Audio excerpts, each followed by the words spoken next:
আসসালামু আলাইকুম প্রিয় ভিউয়ার্স, সবাই ভালো আছেন? আশা করি ভালো থাকবেন। আমাকে প্রশ্ন করেছে মদনগঞ্জ, লক্ষাচর, পায়রা চত্বর এবং শান্তিনগর কেমন দেখায়, আপনি যেখানে থাকেন সেখানে কেমন দেখায়। চলুন আপনাদেরকে নিয়ে যাচ্ছি, আপনারা আমার সাথে উপভোগ করেন।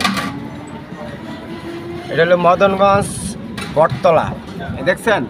এটা হলো একটা বটতলা, এর সাথে বহু আগের পুরানো এক মন্দির। এটা হইল মন্দির, হিন্দুদের মন্দির। আর এটা হচ্ছে ওয়েলফেয়ারের মাঠ, খেলাধুলার জন্য।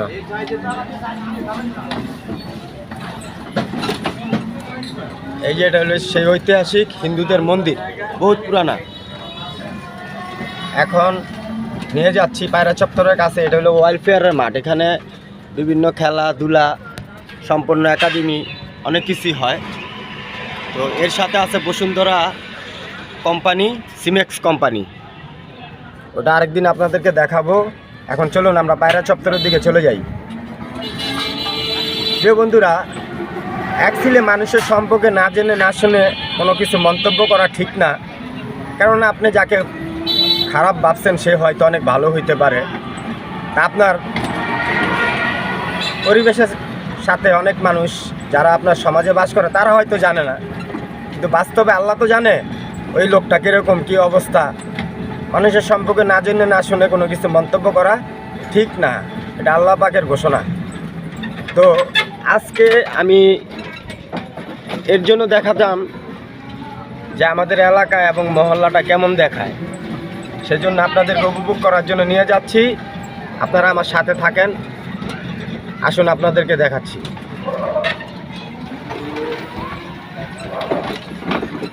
আসসালামু আলাইকুম, সবাই ভালো আছেন তো?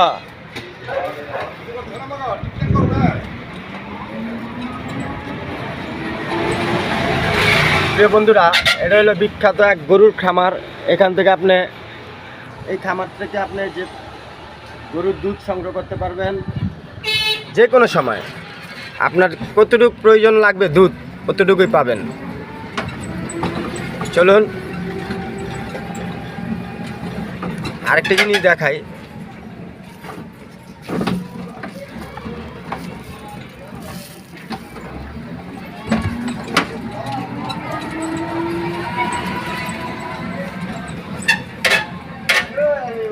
এই খামারিরা ওনারা নিজস্ব হাতে খাঁটি দুধের মিষ্টি এবং ছানা মাটা তৈরি করে, কোনো ভেজাল নাই, নির্ভেজাল মুক্ত বিশুদ্ধ দুধ। তো আজকে প্রোডাক্ট নেই, প্রোডাক্ট তৈরি হচ্ছে। প্রোডাক্ট তৈরি হলে আগামী দিনে অবশ্যই আপনাদেরকে দেখাবো। এখানে আপনারা যে কোনো সময় দুধের জন্য, মিষ্টির জন্য আসলে অর্ডার করলে পাবেন। চলুন আমরা চলে যাই সেই পায়রা চত্বরের উদ্দেশ্যে।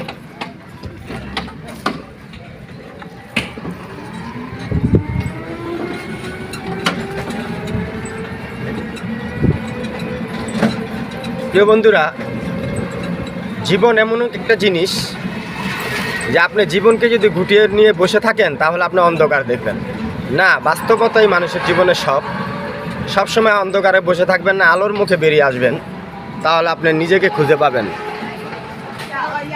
পৃথিবীর মধ্যে কেউ কারোর জন্য অপেক্ষা করে না, অপেক্ষা করে দুইটা জিনিস।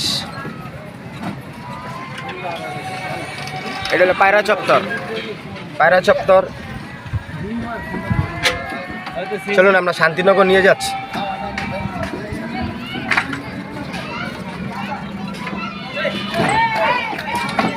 আপনার জন্য অপেক্ষা করছে আপনার মৃত্যু আর কবরের জীবন, জিন্দেগি, হাশরের ময়দান। এই দুইটা জিনিস আপনার জন্য অপেক্ষা করতেছে। এই জিনিসগুলো যদি আপনি ভাবেন, আপনার দ্বারা কখনো কোনো দিন অসন্তুষ্ট কাজকর্ম হবে না, ইনশাল্লাহ, আমি বলে দিলাম। প্রিয় বন্ধুরা, আজকে শান্তিনগরের উপলক্ষে নিয়ে যাচ্ছি। আমাকে প্রশ্ন করেছে আপনাদের শহর কেমন দেখায়, শান্তিনগর এলাকাটা কেমন দেখায়। চলুন আমরা যাচ্ছি।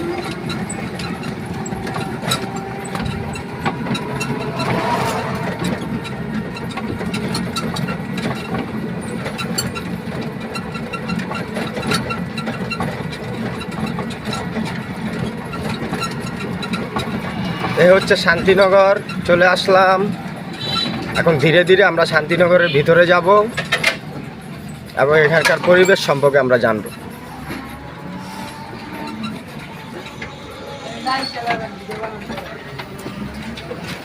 শান্তিনগর মসজিদ,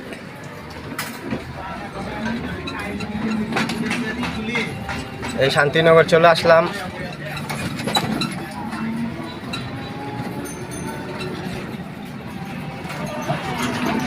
শান্তিনগর, প্রিয় বন্ধুরা, এই হলো আমার মহল্লা, এই আমার গল্লি, এর ভিতরে একটু ভিতরে আমার বাড়ি। আমি শান্তিনগরেই থাকি।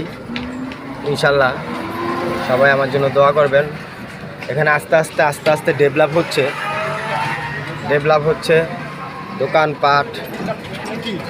অ্যাকচুয়ালি একটা এলাকায় শহরের সাথে থাকলে কি প্রয়োজন সবই পাওয়া যায়। আর আমরা যারা বলি যে গ্রাম গ্রাম, শহরের সাথে গ্রাম, আর গ্রাম কি, গ্রাম যদি প্রাকৃতিক না থাকে তাহলে কি মানুষের জীবনে ভালো মন্দ কিছু ভাল লাগে না। প্রাকৃতিক সম্পর্ক থাকতে হয়। এই হচ্ছে শান্তিনগর। চলুন আমরা আরো ভিতরে যাচ্ছি।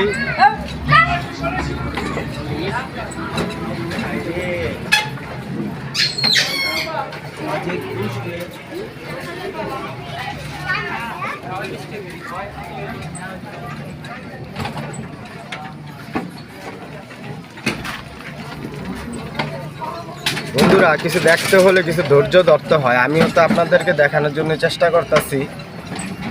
আমার যদি কোনো ভুল হয়ে থাকে বা ভুল ত্রুটি হয়, ইনশাল্লাহ আমাকে ক্ষমা করে দিবেন। এই শান্তিনগরের পরিবেশ সম্পর্কে আপনারা দেখেন। এই হলো শান্তিনগর।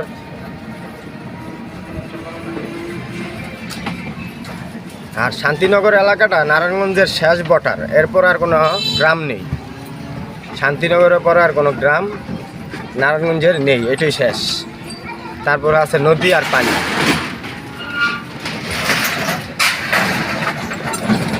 আমি অনেক সময় নদীপথে চাঁদপুর ঘুরতে যাই, কেননা চাঁদপুরে আমার শ্বশুর বাড়ি, আমার নিজের বাপদাদার বাড়ি। ওখানে আমি অনেক আনন্দ করি, ঘুরি। এখন সময় করে উঠতে পারি না, এক সময় আপনাদেরকে নিয়ে যাব। আর চাঁদপুরের মানুষ অনেক রাগী, ভয় লাগে ওইখানে যাইতে, বুঝছেন? সেজন্য অনেক চিন্তা ভাবনা করে যেতে হয়। এই দেখেন শান্তিনগর এলাকাটা।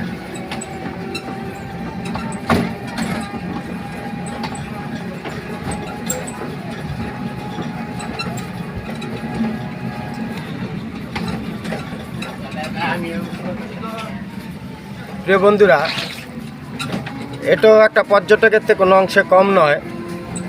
তো শান্তিনগর যারাই আসে ঘুরতে, তো এটা হলো বিখ্যাত সেই আপনার চটপটি ফুচকার দোকান, এখানে আসলে পাবেন। আর এ হচ্ছে শান্তিনগরের লক্ষার চর, ঠিক আছে? বিশাল বড় একটা চর, এরপর হলো নদী। চলুন আমরা শেষ পর্যন্ত নিয়ে যাই, না নিলে বুঝতে পারবেন না। ভালো মন্দ সব জায়গায় আছে, যে ভালো সে তো ভালোই, আর যে মন্দ তো সে মন্দই। এখানে খেলাধুলার মাঠ রয়েছে, বিশাল বড় মাঠ রয়েছে। বাচ্চারা এখানে খেলাধুলা এবং বিনোদনের জন্য অনেক ভালো। প্রাকৃতিকের জন্য কোনো অংশে কম নয়। অ্যাকচুয়ালি দ্বিতীয় সুইজারল্যান্ড বলা যায়, বন্দর এলাকাটাকে দ্বিতীয় সুইজারল্যান্ড বলা যায়। সুইজারল্যান্ডের তো কম না। নারায়ণগঞ্জ বন্দর আর মদনগঞ্জ হচ্ছে একটা জ্ঞানী এলাকা, সুবিবাদ এলাকা, সম্মানী এলাকা। মদনগঞ্জের মানুষ অনেক ভদ্র, তাই আমি মদনগঞ্জের মানুষকে অনেক সম্মান এবং মন থেকে অনেক ভালোবাসি। প্রিয় বন্ধুরা, এই আমাদের প্রাকৃতিক সম্পর্কে আমরা জানাচ্ছি যে শান্তিনগর প্রতিবেশী কিভাবে থাকে, শান্তিনগরের পরিবেশ সম্পর্কে আমি দেখাচ্ছি। এই দেখুন, প্রকৃতিক যেন ছুঁয়ে আছে। প্রকৃতিক বলে যে আমি তোমার অনেক কাছে, তুমি আমার, আমি তোমার। দেখছেন?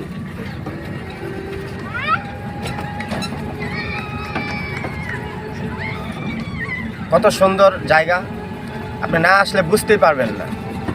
প্রিয় বন্ধুরা, সেই জন্যই আমি বলি যে একটা মানুষ বা একটা এলাকার সম্পর্কে কোনো কিছু না জেনে না শুনে অ্যাকচুয়ালি বলাটা ঠিক না।